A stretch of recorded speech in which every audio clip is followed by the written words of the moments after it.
Coffee shops are places to meet and chat and to get your jolt of caffeine. Our guest today has evidence that the social aspect of coffee shops can foster the creation of new businesses in the local community. We will consider his evidence in today's episode of Economics Applied.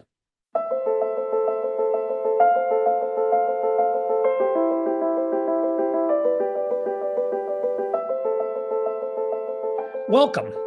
My name is Stephen Davis. I'm a senior fellow at the Hoover Institution and host of the show. Our guest today is Jorge Guzman. He is the Gancher Associate Professor of Business at Columbia University. He's written several papers on entrepreneurship and the factors that influence business formation. He's also served as an advisor to numerous startups and to government agencies on how to foster entrepreneurship. Welcome, Jorge. It's great to have you on the show. Thank you for having me here, Steve. All right, it's our pleasure. You co-authored a recent study titled Third Places and Neighborhood Entrepreneurship, Evidence from Startups. We will get into from startups, right. We will get into your approach and your evidence, but first, just sketch for us the conceptual argument for how coffee shops could, under some conditions, foster the creation of new businesses in the local neighborhood. Absolutely. So, and again, excited to be here. I mean, the idea is sort of straightforward if you take it from first principles. First, people benefit from meeting in person. That is well known in research labs, that is well known in conferences for academics and all sorts of things. And so benefiting in person is useful. And second, space to meet actually matters, right? And there's research on water cooler paths and research on other things. And there's sort of a lot of work showing that a space to meet actually creates more social capital, what you might call it, in other aspects, right? In people needing help and people kind of when they're struggling with problems, when they need support. What was perhaps mentioned in different places, but never kind of studied was if something like that could actually improve something in the neighborhood that is a little bit more economic, right? Like people getting through enough of the barriers that a few of them actually are able to start a firm, you know, that potentially they had in their mind, but hadn't been able to do so. So that's kind of the idea, you know, by having a little bit of a bigger network, a little bit of friends, a little bit of, you know, people you can rely on, a little bit of a space to meet things, some people are able to start businesses. And it reminded me of Annalise Saxenian in her classic study of Silicon Valley, where she mentioned, you know, the wagon wheel was a bar that was the core meeting spot for that community, and it really made a difference in terms of being able to connect and kind of get businesses launched in a different setting. Okay, so I take from that it's not just any coffee shops. Drive-through coffee shops isn't really offering a place to meet. It's something about a suitable place to meet. Presumably, it's probably not on the street corner either, unless it's supposed to be pleasant weather in the local environment. So I gather we'll be looking at coffee shops that meet certain conditions that make them congenial places to meet and converse. Is that right? So the reason we look at Starbucks, there's nothing that we think is too specific about the brand itself, but rather Starbucks is the sort of pioneer of this concept of a coffee shop that's a lot more kind of hangout place than a coffee buying place, right, in the United States. And so the famous story is that Howard Schultz takes a trip to Italy to think about coffee, and is sitting in Milan and realizes that the Italian coffee shops are quite nice.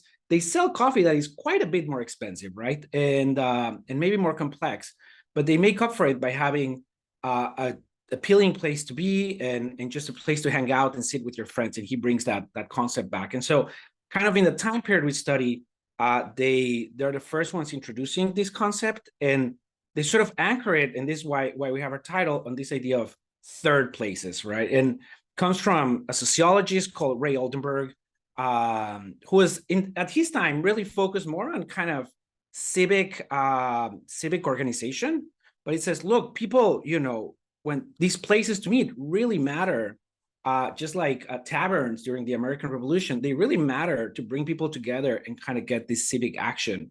And Starbucks copies that, takes that idea and says, if you look at Starbucks 10Ks in 2004, they say they're selling a third place experience. That's how they sell it. And so we're sort of taking that concept from sociology, right, which is meeting places really matter to bring people together, and we're putting it a more of an economic outcome, which is starting a firm. Okay, so Starbucks, it pioneered this concept in the United States and remains, I think, the largest Absolutely. implementer of this style of coffee shops, but it's not the only one. And I guess back in I'm near San Francisco. Back in the gold rush days of San Francisco, the local equivalent would have been the saloon. Yes. And the point here is that saloons in their day and Starbucks type coffee shops today, they're kind of open environments to all comers, which kind of distinguishes them, say, from a church, which also plays some of this country club, exactly, or a country club. Yep. And they provide a venue that seems conducive to conversation, at least as long as the music's not too loud in the background, in my experience, which sometimes it is. It can be, yes. So that's the concept. And that's the kind of the motivation for your study. But then it's tricky to figure out, among all the other things that are happening that are associated with the entry of a coffee shop or the presence of a coffee shop, to really isolate the impact of a coffee shop on the outcome of interest here, which is business formation in the local neighborhood. So tell us how it is you went about empirically assessing and trying to tease out an independent effect for Starbucks-like coffee shops. Right, that's absolutely right. I mean, so first, everything you mentioned is true, and there's evidence by my colleague Mike Andrews that after Prohibition, locations that had saloons, where the social structure was based around saloons, innovation dropped there. So it's kind of pretty consistent with sort of what you're saying. Okay, so Prohibition leads to recession. Well, yeah, well, if the social structure was based around saloons, that understood. And similarly, what you're saying needs some regularity, open environment, etc. And you're right. I mean, the obvious thing is Starbucks, and we're always thinking about this random assignment problem for inference. And Starbucks is not choosing its locations at random, for sure, right? It's not. And so the question is, how can you compare the neighborhood that got the Starbucks to one to sort of that would be a good alternative, as if that can kind of tell you the path of this neighborhood if it hadn't gotten it. And we followed three approaches. One of them you got three different empirical approaches, I take it. Three, that's correct. Okay. Three different empirical approaches. In the first one, or sort of the one that we have a little bit more prominent in the paper, we focus on locations that were also going to open a Starbucks. So Starbucks kind of chose to open location, but it turns out that not all locations where Starbucks initially planned to open ended up opening one. And so these are locations that, for example, got a architectural review board that said you couldn't build these Starbucks. There's a few that have community organization. And we literally just looked news that said Starbucks, the expected Starbucks is not going to open anymore through LexisNexis. And so that comparison gives us a little bit better confidence, because we're looking at neighborhood Starbucks wanted, but the difference is whether they're actually able to open. No, but let me make sure I understand. So you have first, tell us what you mean by a location. What's the definition of the neighborhood or the location? Yeah, so right. So we look specifically, at addresses, but eventually when we're talking about neighborhoods, we think about census tracts. And census tracts are nice because they are sort of about 4,000 people. They're meant to track neighborhoods. They're decided by city boards. And so, for example, in Manhattan, Morningside Heights, where Columbia is one census tract. Manhattanville, which is a little bit further down, it's a different census tract. And then when you cross the street to Harlem, it's also a different census tract. So neighborhood here is something you could walk the expanse of a neighborhood as defined by most census tracts in several minutes. Right, or travel Okay. it easily if it's a very sort of it's if More it's a rural if it's not area. if it's a very rural area. Right. That's right. Okay. Okay. And then, so as I understand it, you got lists from Starbucks or somebody else Yeah, of new entry of Starbucks coffee shops, the first one into a census tract. And then, that's right. okay, so And it's we focus specifically on census tracts that had no prior coffee shops. okay. Uh, Okay, good. So that's what I was trying to get at. yeah, So this is the first of this kind of venue where open to all comers, have a nice cup of coffee, sit down and chat, pleasant music in the background. Okay, and you're looking at the first entry of these into census tracts. And then you have a list of those that actually did open as planned, and another list of those where Starbucks had intended to open a coffee shop, but for whatever reason did not. that is correct. Okay. And I'll foreshadow these, but eventually deep into the paper, we do look at census tracts that had already coffee shops in the Starbucks joins.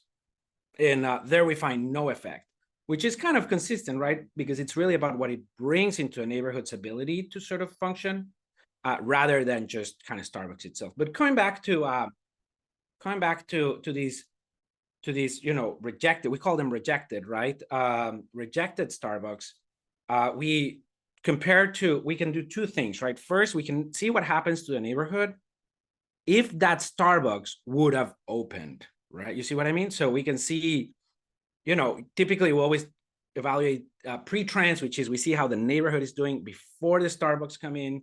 And we do that and they look well in our paper, but we can also say, well, these ones that got rejected, what ended up happening? And so we can see that when Starbucks doesn't enter, there's actually no big pre-trends either. And so we can then draw a comparison. Yeah, go ahead. But let me describe what I understand you to be doing. Absolutely. Basically, you got these two lists. Mhm. Starbucks entered, Starbucks wanted to enter, but for whatever reason it didn't. Right. And then you're comparing the average outcome in terms of new businesses formed over the next couple of years or so in each location, and you're using statistical methods to control for other things that might distinguish these two neighborhoods. But that's the statistical detail. But essentially, setting that aside, Mhm. you're just comparing average outcomes across these two lists. Right. Average increases. We're Average, comparing- yeah, outcomes being new business formation. Right, So- right. That's correct. So that's the average. So tell us what basically do you find, as the difference between neighborhoods that get the new Starbucks and neighborhoods that were slated to get the new Starbucks but did not? What do you find So there? the neighborhoods that get the new Starbucks have more startups over the subsequent 7 years on average. Depending on exactly how you count them, we estimate between 3 and 11%, which is 3% amounts to one new startup. And startup, we mean a business registers with the legal address in that neighborhood. So does that mean they hire the businesses you're picking up? Do they hire employees, or are they sole proprietors? What kind of businesses are they? So they're not sole proprietors, right? So sole proprietors is anybody that decides to file, a 1099. If you do consulting for $500, you should file one, etc. Right. So there's there's a vast magnitude of those. Employer businesses, including from your work, Steve, they're a much smaller share. This group is differently. This group is registered business, so it's every corporation, limited liability company, and limited partnership. And basically, if you want to have a corporation, it's not enough for you to just decide to do so. There's like a physical paperwork that you need to file in the state of California or the state of Delaware or whatever it may be. And that filing itself, from a legal perspective, forms the birth of the business, if you see what I mean. Okay, I get that. Now, you mentioned 3 to 11%. Mhm. The differential effect between you get the new Starbucks, you were slated to get it, but you didn't. But that's 11% over what time period? On average, over the next 7 years. So get 3 to 11% more businesses every year for 7 years, or That's correct. That's okay. correct. Okay, so that seems like a sizable amount. This is a cumulative effect, then, as I understand it. In terms of, right, so the average track has 20 businesses registered, and now you have 21, maybe 22 businesses registered each year. Each year, but I'm still struggling to understand. Does that mean 7 years out, I go from 20 to 22, or go from 20 to 35 or something? Oh, I see. No, well, right. It doesn't compound the effect. It doesn't compound. Okay. That's right. So, well, if the average track registers 20 new firms per year, so it is a new kind of event per year, the average track with the Starbucks is registering 21 or 22 new firms per year, but it doesn't compound to then increase. I got it. Okay. So it's a 3 to 11% increase, not on the initial number of businesses, but on the new business formation numbers. That's right, on the number per year. So we don't track the stock of businesses. Okay, that's very helpful. Okay. So and this is in a statistical sense, this is a significant difference. Okay, so you have enough data, so it's not just something that is due to random chance. That's right. We can rule that out. And as we discussed briefly before, you're trying to control for other factors that distinguish the neighborhoods that got the Starbucks and the neighborhoods that were slated to get one but didn't. Yeah, and we'll talk about our other statistical approaches later, but one thing that could be in your mind is it takes a certain neighborhood for it to kind of end up rejecting a Starbucks, right? And so we do dig into that quite a bit and understand whether that can drive that. You could be concerned that it's sort of a special control group, right? In that sense. Well, that is what I wanted to ask you about. So if there's a neighborhood that Starbucks wants to enter, and for some reason, including possibly resistance from people in the neighborhood, that's correct, doesn't enter, well, that strikes me as, are you picking up the effect of neighborhoods that are just not very hospitable to new businesses or certain kinds of new business, or are you picking up a Starbucks effect? And it seems to me like this first method is conflating those two effects. Have I got it right? Well, right. If you feel so, we could look into this, right? And I think what you're saying is, is that you're saying, well, they're not as hospitable, and the characteristics of these neighborhoods are actually they have lower share of minorities. There's more urban. They have a slightly higher income, which would be consistent if you think about, for example, architectural review issues kind of has to be a pretty urban place usually. And so now they might be different, but of course, remember what we're looking is the increase. And so the question is, are they on a certain kind of trajectory that biases this, right? Are they on a different trend? And in that case, we would worry, right? That these are neighborhoods that are going down perhaps economically, and so we're protecting the local businesses. No, but I don't. Well, I see that these differential trends could be an issue, but the issue I'm concerned about is I think a different one. I see. Which is that the underlying openness to new business formations, or at least a Starbucks type business, is different between the two neighborhoods, and it doesn't make the result uninteresting. But there's two possible interpretations of this first set of results, and I want to get your reaction to this. As I see, there's two possible interpretations. One, you're picking up a coffee shop effect. That's interesting. Yep. The other one is you're picking up an effect of the receptivity of the local community to certain kinds of businesses. That's still an interesting effect, but the message is different. The message is the message is then, if you want to foster new business formation, be receptive to new business applications, and that's a different message. Right. I mean, I agree it would be a different message. So I'll start there. And the question is this friction, right? We're not receptive. Does it really? Certainly along the path of these differences being whatever thing you compare, is typical with immigration, right? Is it really the immigration, or is it the fact that you're getting in the way of the fact of, between a company trying to hire an immigrant, that immigrant trying to come, and you get in the way? Well, of course, if you take that away, then immigration is probably good. And so it's a similar thing here, where where these things are we're along the pathway, but eventually we're kind of we do feel we're kind of able to compare a world with the Starbucks and without. I can tell you other, I don't, you know, I want to kind of make sure to take each identification strategy together, but we have a different one called not yet treated, which means you compare this place that gets a Starbucks to another one that's going to get it later on. And they both end up being receptive to Starbucks. Both locations end up being appealing to the Starbucks. And the effects are kind of quite similar to this Okay, one. let's walk through that one. So here you're using a different control group, so to speak. That's right. In the language of statistical analysis, Mm-hmm. rather than neighborhoods that were slated to get a Starbucks but did not get a Starbucks. You're just looking at different neighborhoods that got a Starbucks but later. That's correct. And now you're telling us that the time, as I understand it, the timing of when you see the uptick in business formation tracks the timing of the entry of the actual entry of the Starbucks or in the wake of that entry. Is that correct? That's right. So this comparable, as you said, you know, you could say, well, this neighborhood presumably was somewhat appealing to Starbucks. Neighborhoods don't change as quickly to kind of completely change over 3 or 4 years, Right. Especially something like attitudes to corporations, and we see very similar effects. Okay, same magnitude and so on.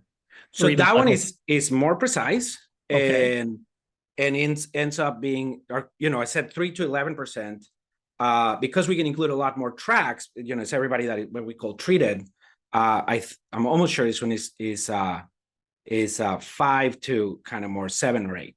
Okay, so it's a little bit narrow. It doesn't have to be the same because it's a little bit of a different statistical comparison. But so this second one's interesting. I agree it's not subject to the concern I expressed about the first empirical design. It does raise a different issue. Yep. Well, I want to get your reaction to that, which is Starbucks is more likely other thing than all else equal to enter for the first time into a neighborhood when that neighborhood's on the upswing. You know, maybe that neighborhood has a new little mall and it's going to have 6 or 7 shops and one of them's a coffee shop. So Starbucks is entering at the time when, for a variety of other reasons, new business formation is up. So that's a different confounding factor than what we talked about in the first empirical design. You agree that's an issue in this second design?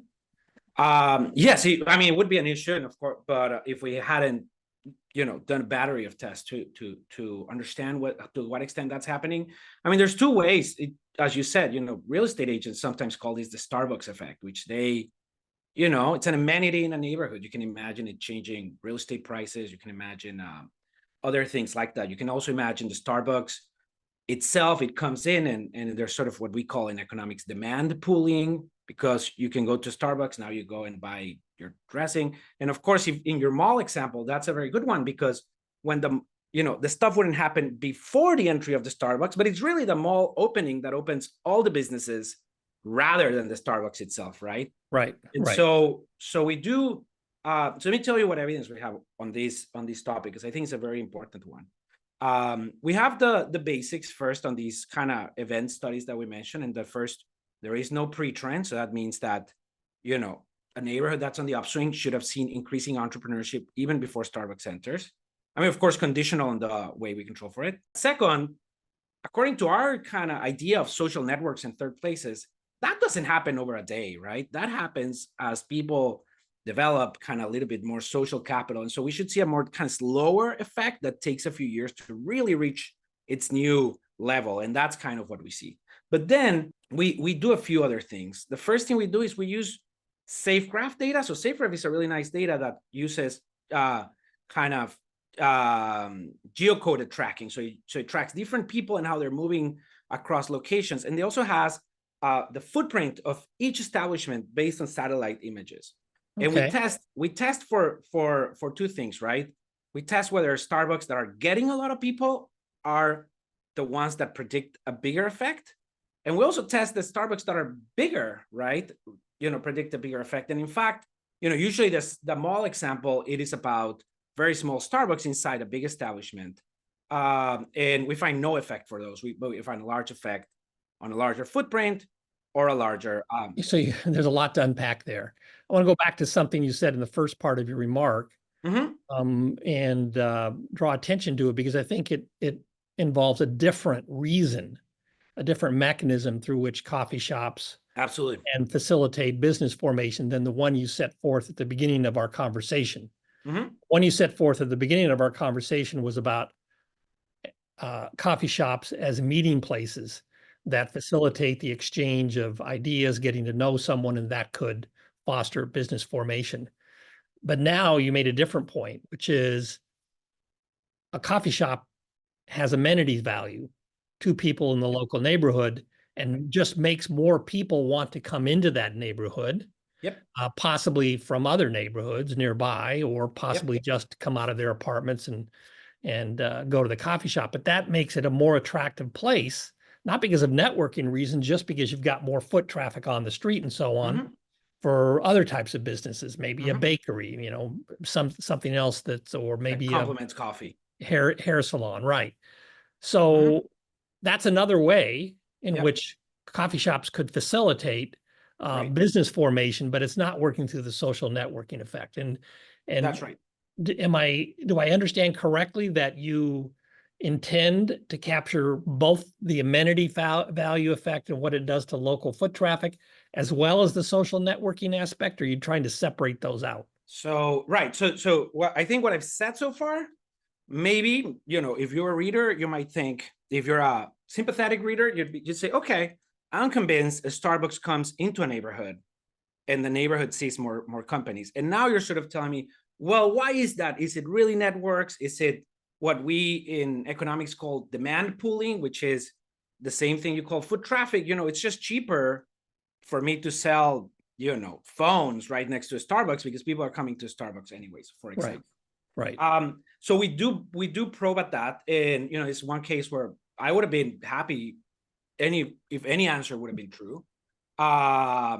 You know, but to do that, what we do is we do three things. First, we separate the types of companies that are getting registered, and we look at real estate companies. And so if you think, let me take the gentrification story first. That's not the demand pooling, but rather this is just a neighborhood on the upswing.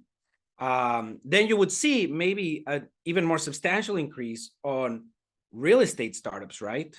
And we actually see zero effect on real estate real estate companies and, you know, realtors and things like that. And so that is sort of less consistent with although they don't draw that much foot traffic in my right. And then second, right, on the foot traffic side, you might feel like, what are the natural complements here? Well, you look at the retail sector, NAIC sectors 44 and 45. And you would look at the food sector, right? NAIC sector 72. Those are the most sort of obvious complements. And what we would expect if this was a story was to see you know, if I tell you it's 5%, 6%, 4%, to see a bit of a larger effect on these sectors. That would tell me, oh, it does seem to, you know, if Starbucks is increasing food registrations by 20%, then it seems like it's the complementary, but we don't see that. We see the effect. We do see more food entrepreneurs, more food registrations, and more retail registrations, but also at the 4 or 5% that I was mentioning. Let me make sure if I understand that. I understand you're making the following argument. You agree that in principle, there's both these foot traffic, amenity value effects, as I described them, and also the social networking effect. When you look in detail at the kinds of businesses that tend to be stimulated or that's right, fostered in the wake of a Starbucks entry, it suggests to you that at least a substantial part of the story really does involve the social networking, and it's not just about the demand pooling, as you called it, or the foot traffic effect, as I called it. Right. And it's sort of like, I think I probably dropped the evidence in a little bit, you know, different groups. But in terms of the foot traffic, that's where we separate amongst different groups. And that was foot traffic and gentrification. Then in terms of so that sort of helps us, what you might say, rule out to some extent that it is really that driving it. And on the other hand, to what you might call rule in sort of social networks, we see that larger Starbucks have a larger effect, and that And we also see that the benefit is only when there's no other coffee shops in the neighborhood. So it's really sort of adding that new element. Okay. We also, the other thing we do is, and this might be also in your mind, is there's sort of the neighborhood as we define it, the census tract, but you might imagine it should spill over nearby a little bit. And we know, right, that some of these confounders, we sort of know how far they spill. For example, if you would have told me, oh, it's wages. Well, we know labor markets are kind of a little big, you know, and sort of in New York, the average commuting time is, for example, 35 minutes. But if it's sort of networks or knowledge or, you know, something more like that, that actually is kind of spills very close by. You know, oftentimes people remark how when they change floors, they stop seeing the same people and things like that. And that's the evidence we see, like the neighboring census tract, the sort of neighboring neighborhood, no pun intended, which is their centroids between these two are 1 to 2 kilometers away. We only see 1/4 of the effect.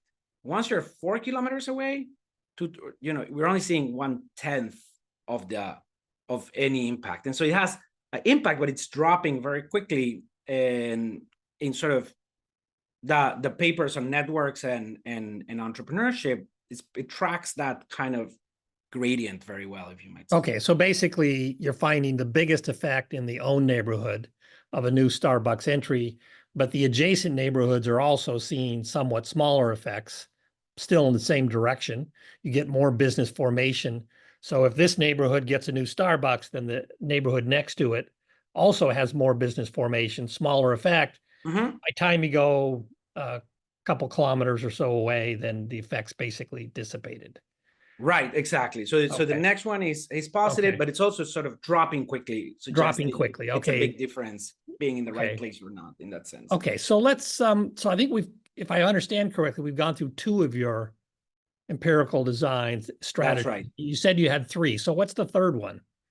That's correct. We have a third approach that is a little different. It's really interesting. It's a collaboration between Starbucks and Magic Johnson, the basketball superstar. And what happened was that in the kind of 90s, after Magic Johnson retired, he did a series of very successful investments in urban minority-based neighborhoods. And he did a lot in LA. Of course, he was a star at the Los Angeles Lakers. And he had some hypotheses, but one of his biggest hypotheses was that urban, highly African-American neighborhoods were missing good social places.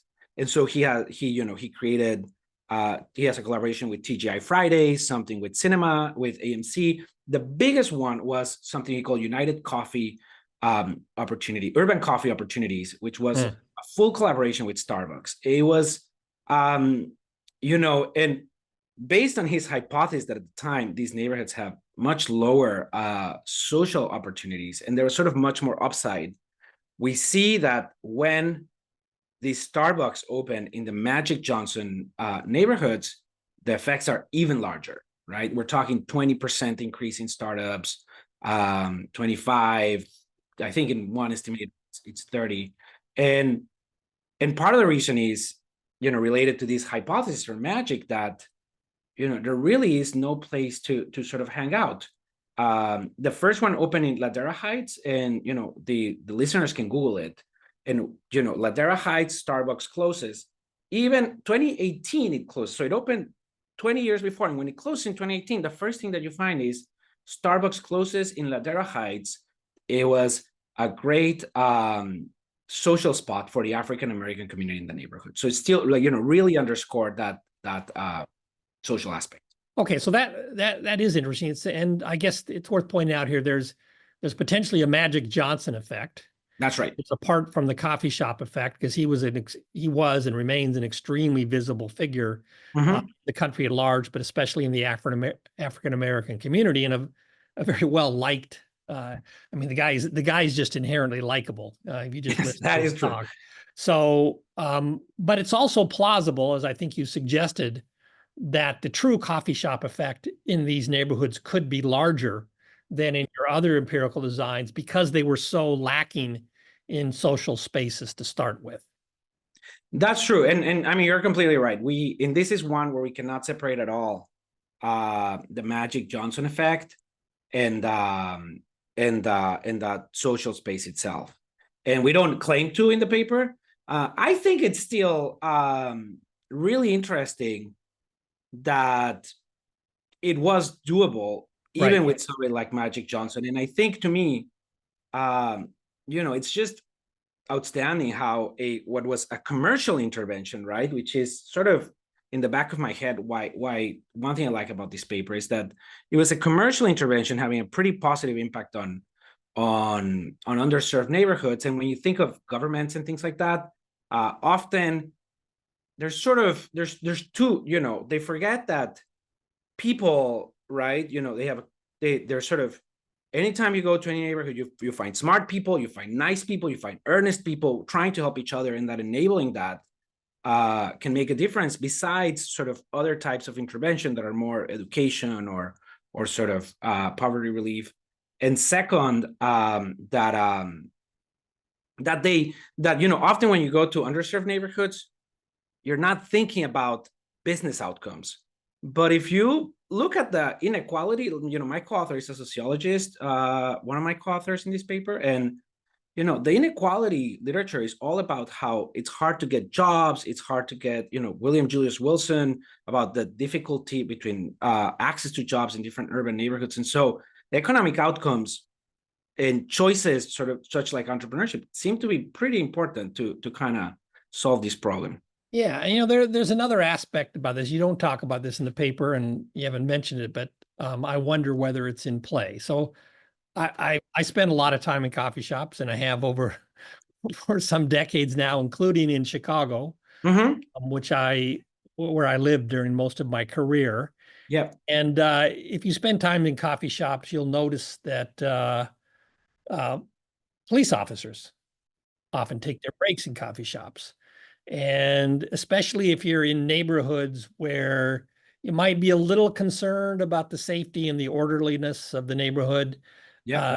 I think many people find it reassuring that the police officers are sometimes there, but my sense is they make a special effort to just make sure things are okay in the coffee shop. And some of these neighborhoods lack safe spaces. It's not just about places to socialize. Yeah. It's places to socialize where you feel secure in Absolutely. your physical environment. And I suspect in these coffee shops that Magic Johnson had a hand in promoting and opening in his collaboration with Starbucks, that this was a particularly relevant issue. So, going back to your point about inequality, and it's not just about jobs, it's also about having safe spaces to congregate. That's absolutely right. And, I think this is a great example because, put apart an area that I'm not an expert on, and I'm just talking from my reading of the New York Times, but there's a big push to more community involved policing where people know that people, the police and that kind of thing. You can imagine that kind of angle to it. Right. But on the other hand, I mean, you're completely right. First, it's not just a table to sit. It's all these mixed together that you can be safe, that you can see people, that in itself just be, coming together gives you a better sense of safety, and that changes the neighborhood character a little bit. And so I think, I put sort of all these things in these kind of benefits of face-to-face interaction amongst people.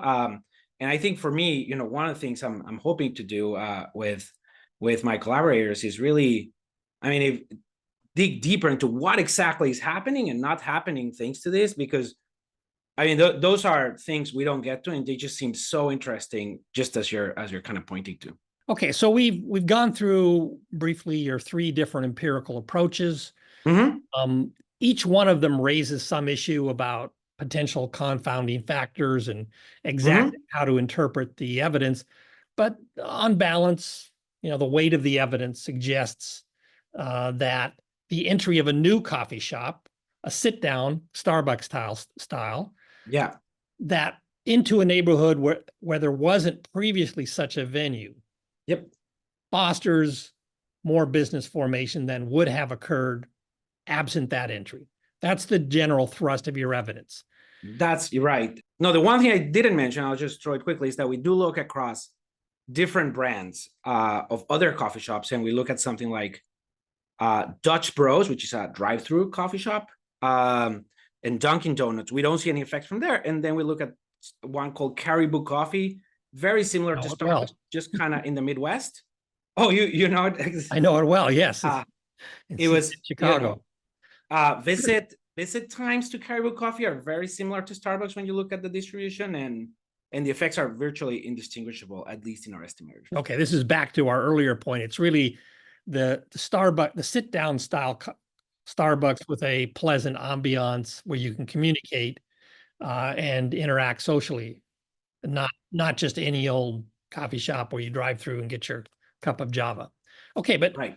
So what are the broader messages we should take about that? And you might put yourself in the minds of or the shoes of a local civic leader or local government official.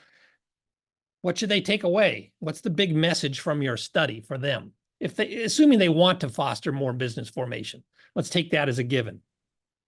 I think thing number one, from an urban planning perspective, space matters, right? We know that inequality is sort of manifested in space. We know that entrepreneurship and innovation is very unique, very kind of different across space, and sort of space really matters. And it is not just a kind of fact of life, but things that happen in those neighborhoods or in those kind of small spaces can actually shape them. And so anytime, that you're willing to foster that, if you're designing from a university campus extension, like, we did in Columbia, where we have a new coffee shop that is really the center of the campus, to other things that you're doing, making sure people have that is pretty important. So I would put as thing number one. Second, that for those places that don't have that, there's a lot to do in terms of, putting in, relief programs of different sorts, but having residents connect with each other, support each other, have friendships, and have an opportunity to know each other also helps them achieve better business outcomes. We kind of knew this already in many ways. We know it about finding jobs. We know it about well-being. But what's interesting here is it gets all the way down to your ability to start a job. And if you were in the entrepreneurship world, like you and I are, Steve, you also knew that a lot of the the entrepreneurship drop down comes from when people are moving from having an idea to choosing to pursue it. It's a lot about talking to people, things like that. So it's not just what happens once the company is ready, but kind of the whole process itself. Okay. And I think from a policy perspective, supporting community building at the local level is very important. I guess I'd summarize it slightly differently. First, as a local government official, be open to new businesses, maybe those like coffee shops that facilitate social interactions in particular.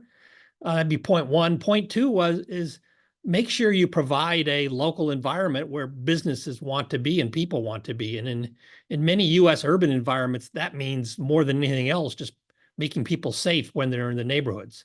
And unfortunately, that hasn't been the case in many U.S. cities, especially since the pandemic. I know things deteriorated in that respect in Chicago greatly during the pandemic, to the point where people felt unsafe walking around the streets in much of downtown Chicago. Things got better, somewhat better afterwards. But when I left Chicago in 2023, they were still noticeably less comfortable to walk around parts of the downtown area than they had been in 2018 or 2019. So it's not just about, the space. The space is important, it's essential, but you also want to make the local environment such that the space will be utilized for people to socialize. And I think my own view is it's really important to provide a secure physical environment Yeah. to facilitate that. I mean, I think that's a very interesting way to see it, especially, you know, when you look at the two things we're looking at here, right? If you're that you're talking about, on the one hand, you're worried about your personal safety, you're not doing anything else in your mind but staying safe. That's, you know, That's right. so important. You're not devoted to You know, starting the and on next the other business. hand, starting a company is a future-oriented activity. Whatever you're doing it now to hope to do well in the future. So in a sense, you need a lot of kind of mental, you know, you need to know things are going to be okay, not just now, but kind of over some relatively long period, a couple of years. And so this is, you know, so I think that those thoughts will be consistent with what you're saying. Right. Okay. Anything else you want to share with us about your study or about how to foster entrepreneurship more generally? No, I think I was, you know, a lot I could say, but I was really happy to be here, and thank you for having me. Well, thanks for joining us. It's been really interesting, and I will finish my coffee. There you go. All right. Thank you. Thanks so much, Jorge. Great chatting with you. Take care. Bye-bye.